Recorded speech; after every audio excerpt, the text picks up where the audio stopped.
Hi, my name is Joe Wiktorowicz, and welcome to Allied TV. As I'm sure you already know, there's a lot at stake when moving. Your valuable possessions, memories, and the money you'll be spending all come to mind when planning that big day.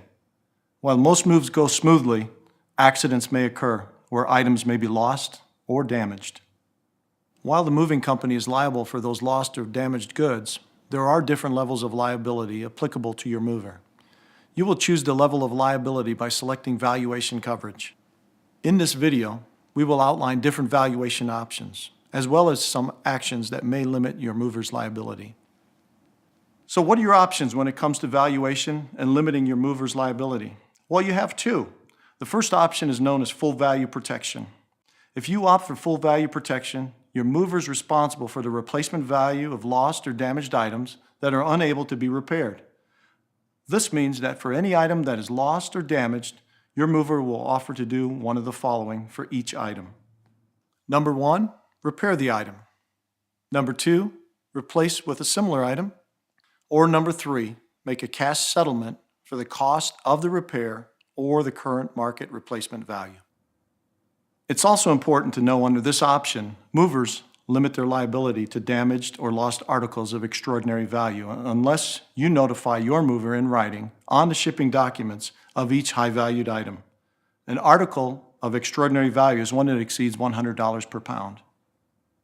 If you want to go with the less comprehensive liability coverage, you can choose the second option known as released value. Although this coverage is offered at no additional cost, its protection is minimal. Under this option, the mover is only liable for no more than 60 cents per pound per article. Therefore, you're only compensated based on the weight of the item and not its value. It's crucial to note that if you do not waive full value protection coverage in writing, federal regulations require your mover to provide you with full value protection, and you will be billed for the coverage. So now that you know about your two coverage options, it's time to discuss some actions that may limit your mover's liability. Action number 1. Packing dangerous, hazardous, or perishable items without your mover's knowledge. Packing items that fall under these categories is ultimately your responsibility and not covered under any type of valuation or coverage. Be sure to check with your moving company if you're not clear on what constitutes a dangerous, hazardous, or perishable item. Action number 2, packing your own boxes. If you don't pack them correctly and your items end up broken, it will be harder to establish your claim against the mover. If you insist on packing your own boxes, make sure you do some research on how to properly pack items, especially unusually shaped and fragile items. You should also purchase new moving boxes appropriate to the items to be packed, and note any damaged boxes on the delivery documents in order to establish the mover's liability.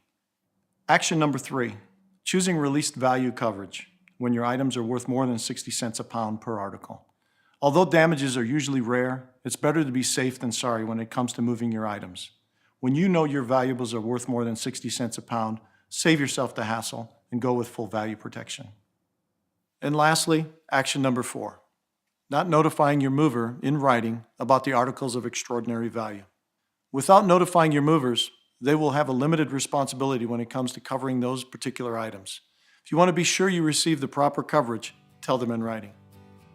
Now that you know what to avoid when it comes to liability coverage and the two options that are available to you, you can make smarter decisions when it comes to protecting your possessions throughout your move.